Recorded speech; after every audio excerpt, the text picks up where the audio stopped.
नमस्कार, स्वागत है आप सभी का डीडी न्यूज़ के इस खास बुलेटिन एक्सप्रेस 100 में, जहां हम आपके लिए लेकर आते हैं राजनीति, मनोरंजन, देश, दुनिया, खेल और व्यापार जगत की सभी बड़ी खबरों को एक्सप्रेस यानी फटाफट अंदाज में। मैं हूं चंद्रशेखर जोशी। तो आइए शुरू करते हैं तेज खबरों का सिलसिला। प्रधानमंत्री नरेंद्र मोदी ने 78वें स्वतंत्रता दिवस के अवसर पर लाल किले की प्राचीर पर राष्ट्रीय ध्वज फहराया। तिरंगा फहराने के बाद उसे राष्ट्रीय सलामी दी गई।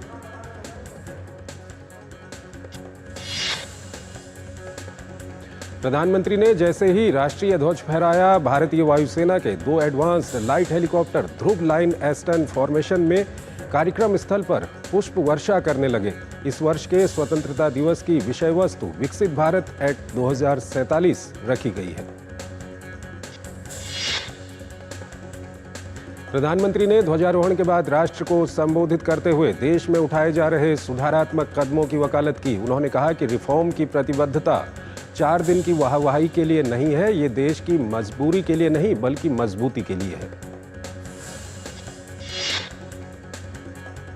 प्रधानमंत्री नरेंद्र मोदी ने देश की 3 लाख संस्थाओं से 1 साल के भीतर 2 रिफॉर्म करने का आह्वान किया। उन्होंने कहा कि इससे सामान्य मानवीय की जरूरतों को पूरा किया जा सकता है।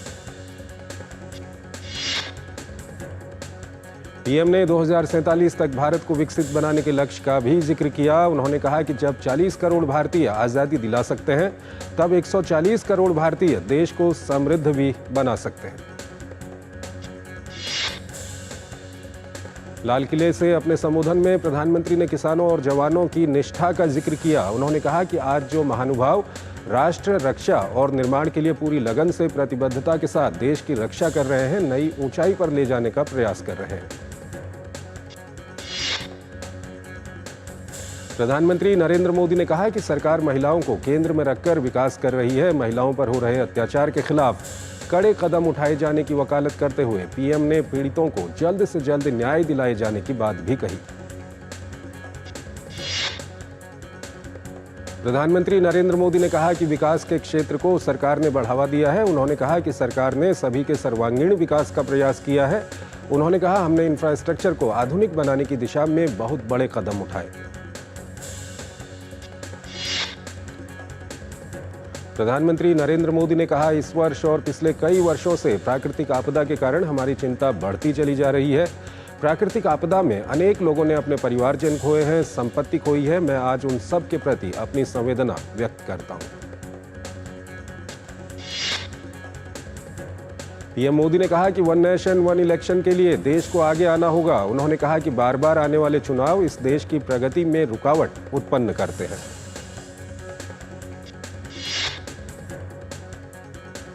प्रधानमंत्री नरेंद्र मोदी ने कहा कि हिंदुस्तान के लगभग करीब सभी क्षेत्रों में 5G पहुंच गया है।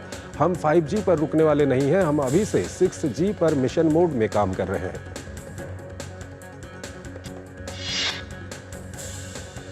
राष्ट्रपति द्रौपदी मुर्मू ने 78वें स्वतंत्रता दिवस के अवसर पर नई दिल्ली स्थित वॉर मेमोरियल पर जाकर शहीदों को श्रद्धांजलि अर्पित की। इस अवसर पर रक्षा मंत्री, तीनों सेनाओं के प्रमुख और अन्य गणमान्य व्यक्ति मौजूद थे। लोकसभा अध्यक्ष ओम बिरला ने दिल्ली स्थित अपने आवास पर ध्वजारोहण किया। इस अवसर पर उन्होंने देशवासियों को शुभकामनाएं भी दी। स्वतंत्रता दिवस के मौके पर कई मंत्रियों ने भी ध्वजारोहण कार्यक्रम में भाग लिया। इस कड़ी में रक्षा मंत्री राजनाथ सिंह ने 78वें स्वतंत्रता दिवस के अवसर पर राष्ट्रीय ध्वज फहराया। केंद्रीय मंत्री जेपी नड्डा ने 78वें स्वतंत्रता दिवस के अवसर पर ध्वजारोहण किया। इस अवसर पर उन्होंने कहा कि सारे देश में जश्न का माहौल है और आजादी के अमृतकाल के लिए हम सभी संकल्पित हैं। केंद्रीय मंत्री जी किशन रेड्डी ने 78वें स्वतंत्रता दिवस के अवसर पर अपने आवास पर राष्ट्रीय ध्वज फहराया। इस अवसर पर उन्होंने सभी देशवासियों को स्वतंत्रता दिवस की शुभकामनाएं दी। केंद्रीय मंत्री शिवराज सिंह चौहान ने दिल्ली स्थित अपने आधिकारिक आवास पर राष्ट्रीय ध्वज फहराया। इसके साथ ही उन्होंने विकसित भारत के निर्माण में प्रामाणिकता और ईमानदारी के साथ काम करने का संकल्प लेने की अपील की।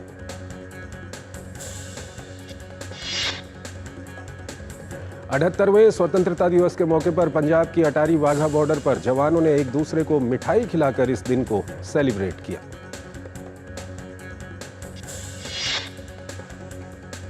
78वें स्वतंत्रता दिवस के अवसर पर आईटीबीपी के जवानों ने 14,000 फीट से अधिक की ऊंचाई पर ध्वजारोहण किया। ये जवान उत्तर पश्चिमी सीमांत क्षेत्र के लेह लद्दाख में बेहद कम ऑक्सीजन स्तर के साथ दुर्गम इलाकों में डटकर देश की सुरक्षा करते हैं।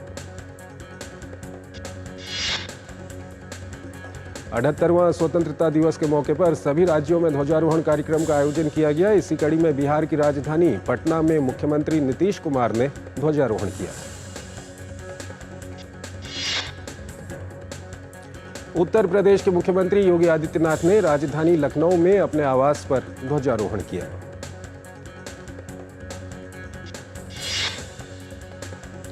मुख्यमंत्री योगी आदित्यनाथ ने 78वें स्वतंत्रता दिवस के अवसर पर जब विधान भवन में ध्वजारोहण किया, इस दौरान पूरे राजधानी लखनऊ में राष्ट्रगान का प्रसारण किया गया। इस मौके पर लखनऊ के सभी चौराहों पर ट्रैफिक थम गया। असम के मुख्यमंत्री हेमंत बिस्वा शर्मा ने असम खानपारा गुवाहाटी के पशु चिकित्सा महाविद्यालय के मैदान में राष्ट्रीय ध्वज फहराया। इस अवसर पर सीएम ने सीमा की सुरक्षा करने के लिए बीएसएफ और असम पुलिस को धन्यवाद दिया। राष्ट्रीय स्वयंसेवक संघ के प्रमुख मोहन भागवत ने 78वें स्वतंत्रता दिवस के अवसर पर नागपुर स्थित आरएसएस मुख्यालय पहुंचकर ध्वजारोहण किया। महाराष्ट्र के मुख्यमंत्री एकनाथ शिंदे ने महाराष्ट्र के मंत्रालय में आयोजित स्वतंत्रता दिवस समारोह में ध्वजारोहण किया। मणिपुर के मुख्यमंत्री एन बीरेन सिंह ने 78वें स्वतंत्रता दिवस समारोह में शिरकत की। इस अवसर पर सीएम एन बीरेन सिंह ने राष्ट्रीय ध्वज फहराया। पूरा देश आजादी का जश्न जोश और उत्साह के साथ मना रहा है। नागालैंड के मुख्यमंत्री नेफ्यू रियो ने कोहिमा में ध्वजारोहण किया, जिसके बाद उन्होंने नागालैंड के पुलिस महानिदेशक रुपिन शर्मा के साथ परेड की समीक्षा की। 78वें स्वतंत्रता दिवस के अवसर पर राजस्थान के मुख्यमंत्री भजनलाल शर्मा ने जयपुर में ध्वजारोहण किया। मुख्यमंत्री ने राज्यवासियों को स्वतंत्रता दिवस की शुभकामनाएं दी और प्रदेश की प्रगति की कामना की। 78वें स्वतंत्रता दिवस के अवसर पर मध्य प्रदेश के मुख्यमंत्री डॉक्टर मोहन यादव ने राजधानी भोपाल में ध्वजारोहण किया। उन्होंने स्वतंत्रता सेनानियों की वीरता को याद किया और प्रदेश की प्रगति का आह्वान किया।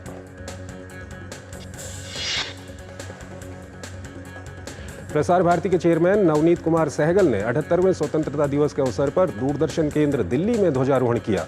इस मौके पर प्रसार भारती के सीईओ गौरव द्विवेदी और अन्य लोग मौजूद थे।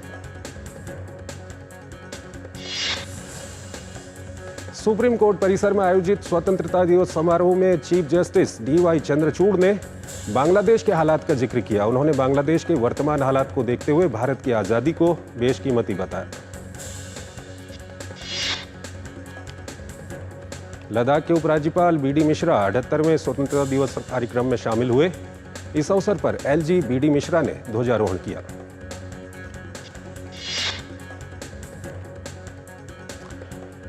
एक छोटा सा ब्रेक लेते हैं यहां पर।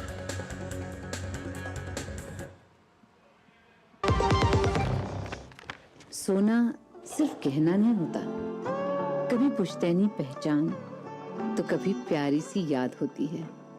लाइफ में आगे बढ़ने के लिए उसी सोने से गोल्ड लोन लेने का फैसला समझदारी का होता है। मुथूट फाइनेंस ये बात समझते हैं, इसीलिए वो ईमानदारी, सच्चाई और आपके विश्वास को सबसे बढ़कर मानते हैं। मुथूट फाइनेंस, सदियों का भरोसा हमेशा के लिए। तो गोल्ड लोन के लिए कॉल करें 1-800-313-1212। सुरक्षा की गारंटी हर चीज में जरूरी है, चाहे वो मुश्किल स्टंट हो या अच्छी फसल। इसलिए ले आइए IIL के ट्रैक्टर ब्रांड का शिनबा, जो देता है सुंडी और ट्रिप से सुरक्षा की गारंटी। भाई मैंने भी इस बार SIP करके म्यूचुअल फंड में पैसे डाले। तो मुझे ये जानना था कि KYC का चक्कर क्या है।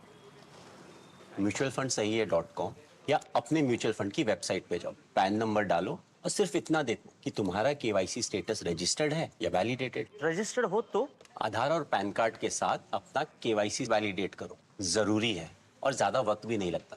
और वैलिडेटेड हो तो सही है। सही है। म्यूचुअल फंड निवेश बाजार जोखिमों के अधीन है। योजना से जुड़े सभी दस्तावेजों को ध्यान से पढ़ें। आया के कड़ा है यार, आ गया घर बैठे। अब नो टेंशन, सीधा खाते में पेंशन, नॉन स्टॉप। फिर तो दौड़ेंगे ना अपने बूढ़े घुटने भी नॉन स्टॉप। हरियाणा सरकार ने अब सामाजिक सुरक्षा पेंशन की राशि 1,000 से बढ़ाकर रुपए 3,000 कर दी है। तभी तो बढ़ता जा रहा है। मारा हरियाणा, नॉन स्टॉप हरियाणा। शादी का किचन महके जहां, गोल्डी किचन किंग मसाले हो वहां। गोल्डी लाए हैं फ्रेश लॉक टेक्नोलॉजी, जो रखे मसालों को हर समय फ्रेश। स्वागत है आपका ब्रेक के बाद, और आइए अब खबरों के सिलसिले को और आगे बढ़ाते हैं।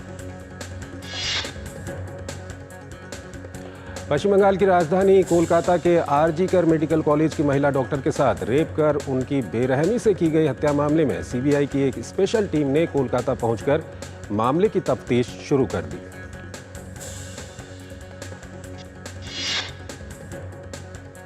इस बीच कोलकाता के आरजी कर मेडिकल कॉलेज और अस्पताल में तोड़फोड़ के विरोध में डॉक्टरों के संगठन federation of resident doctors association ने हड़ताल पर जाने का ऐलान किया है। Federation of resident doctors association R G Kar medical college और अस्पताल में हुई हिंसा पर दुख व्यक्त कर रहे हैं। फोडा के बयान में कहा गया है कि ये उनके लिए एक काला अध्याय है। फोडा का कहना है कि केंद्र और पश्चिम बंगाल सरकार डॉक्टरों को सुरक्षा देने में नाकाम रही है।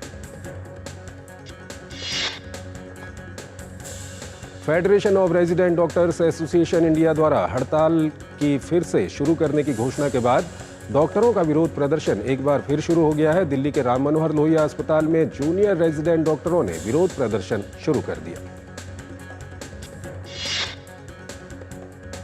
आरजी कर मेडिकल कॉलेज में अराजक तत्वों द्वारा की गई हिंसा और तोड़फोड़ के बाद पश्चिम बंगाल के राज्यपाल सीवी आनंद बोस गुरुवार को मेडिकल कॉलेज पहुंचे।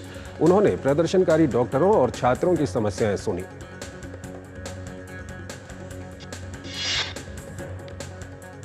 छात्रों से बात करने के बाद राज्यपाल ने प्रेस वार्ता कर पूरी घटना को शॉकिंग और निंदनीय बताया। राज्यपाल ने पुलिस और सरकार की भूमिका पर जमकर निशाना साधा। पश्चिम बंगाल भाजपा अध्यक्ष सुकांता मजूमदार ने प्रदेश की कानून व्यवस्था पर सवाल उठाते हुए मुख्यमंत्री ममता बनर्जी से इस्तीफे की मांग की। वहीं सुकांता मजूमदार ने केंद्रीय गृह मंत्री को आरजी कर मेडिकल कॉलेज एवं अस्पताल में हुई तोड़फोड़ की जांच और कार्रवाई की मांग की है। महिला ट्रेनी डॉक्टर के साथ हुई दरिंदगी पर बीजेपी की नेता अग्निमित्रा पॉल ने ममता सरकार पर निशाना साधा। उन्होंने कहा कि हमें ममता सरकार और उनके प्रशासन पर कोई भरोसा नहीं है। भारतीय जनता पार्टी ने ऐलान किया है कि पार्टी की महिला शाखा द्वारा मुख्यमंत्री ममता बनर्जी के आवास तक कैंडल लाइट मार्च निकाला जाएगा। भाजपा की महिला शाखा द्वारा शुक्रवार को दक्षिण कोलकाता के कालीघाट में ममता बनर्जी के आवास तक मोमबत्ती के साथ जुलूस निकाला जाएगा। केंद्रीय कृषि मंत्री शिवराज सिंह चौहान ने दिल्ली के पूसा स्थित सुब्रमण्यम हॉल में राष्ट्रीय कीट निगरानी प्रणाली का शुभारंभ किया।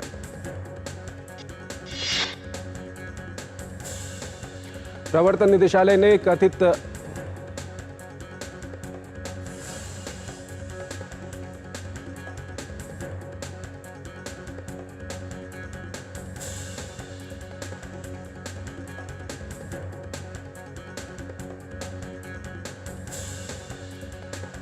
तो नलिन प्रभात जम्मू कश्मीर के नए डीजीपी बन गए।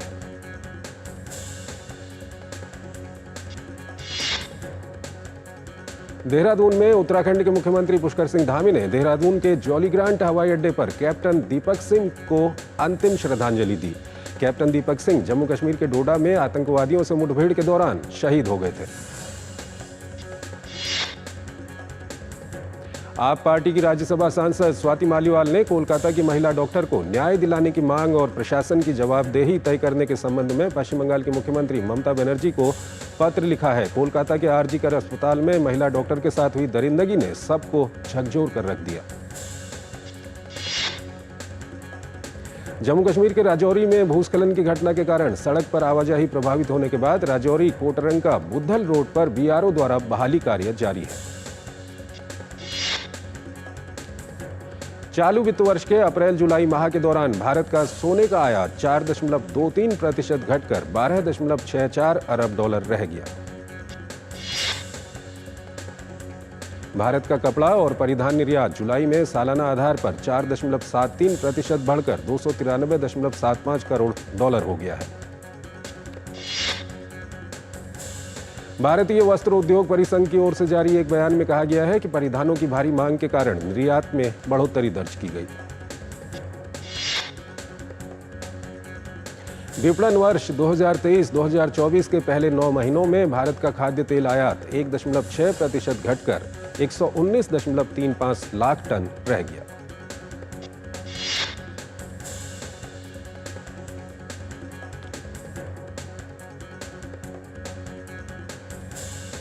प्रवर्तन निदेशालय ने कथित बैंक ऋण धोखाधड़ी से जुड़े जांच के तहत अवंता समूह की 678 करोड़ रुपए से अधिक मूल्य की भूमि संपत्तियां जब्त की है।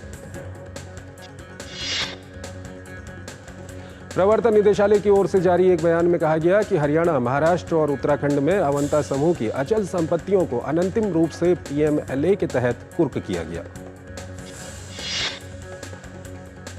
देश के सबसे बड़े सरकारी ऋणदाता भारतीय स्टेट बैंक ने 15 अगस्त से अपनी सभी अवधि वाले कर्ज पर ब्याज दर बढ़ा दी है।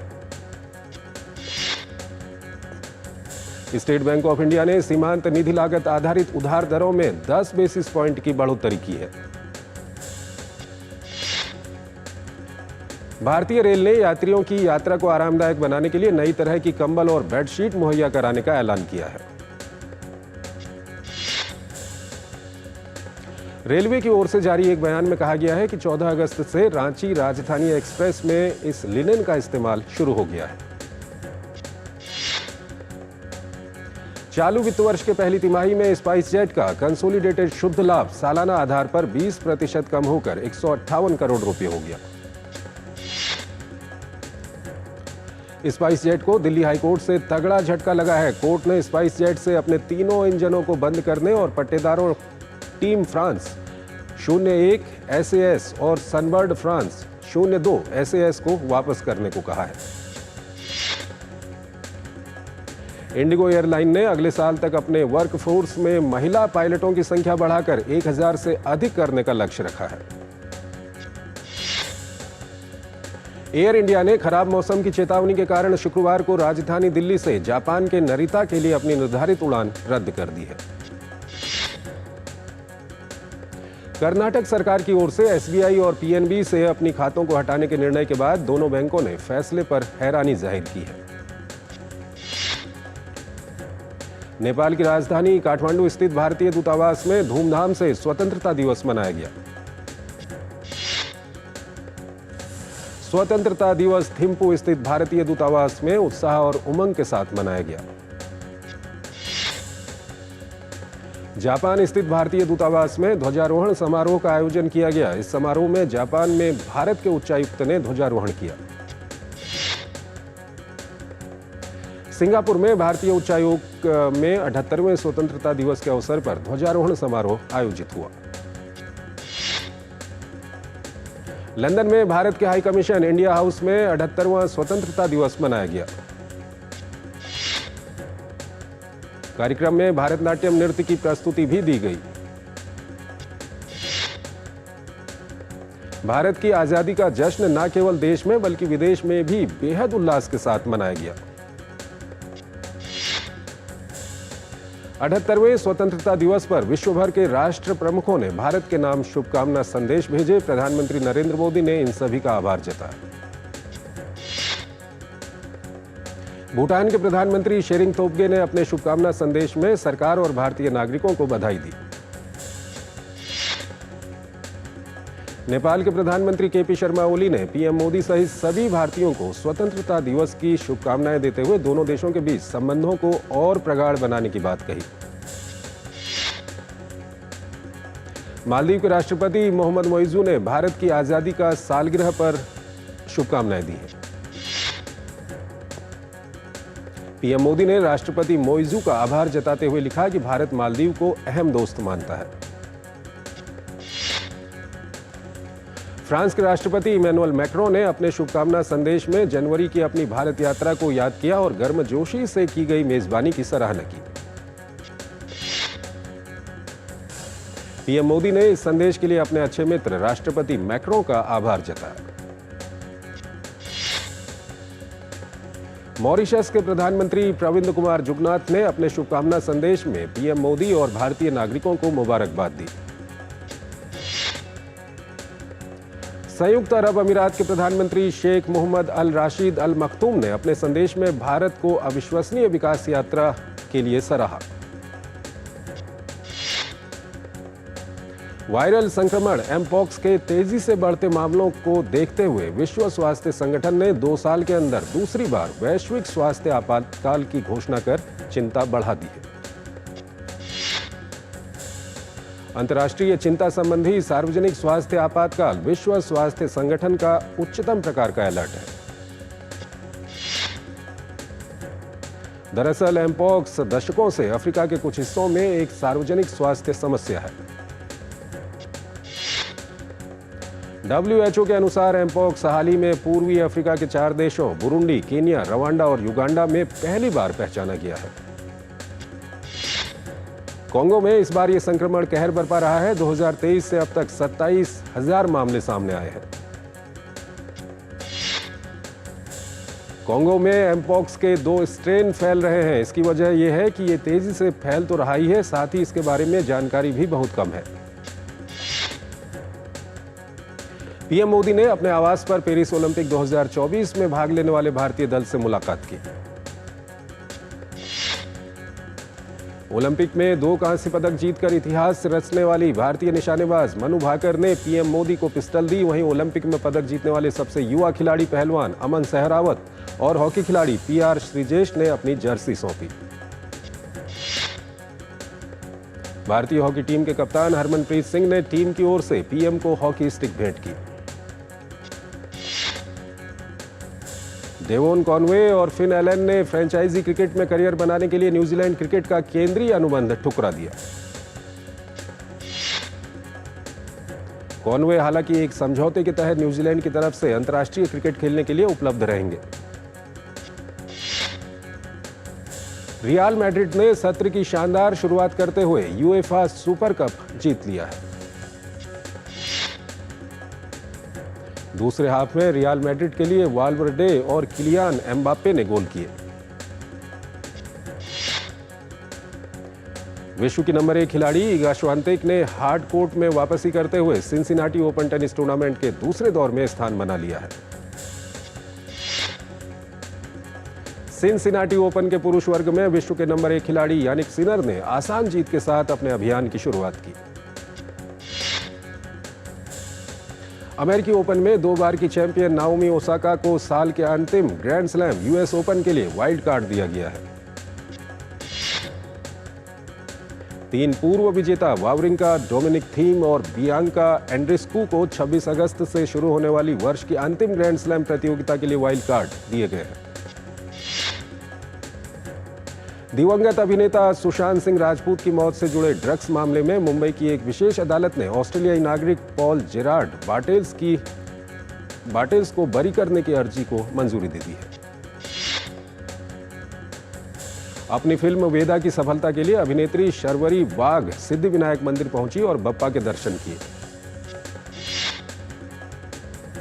रिलीजिंग के साथ ही फिल्म स्त्री 2 ने एक नया कीर्तिमान रच दिया है। फिल्म के पहले दिन के शो के लिए दर्शकों ने लगभग 8 लाख से अधिक टिकटों की बुकिंग की। प्रभास और अमिताभ बच्चन स्टारर फिल्म कल्कि ने सिल्वर स्क्रीन पर शानदार 50 दिन पूरे कर लिए हैं। अक्षय कुमार और तापसी पन्नू अभिनीत फिल्म खेल खेल में देश भर के सिनेमाघरों में रिलीज हो गई है। हिंदी सिनेमा की वेटरन एक्ट्रेस राखी गुलजार का आज 77वां जन्मदिन है।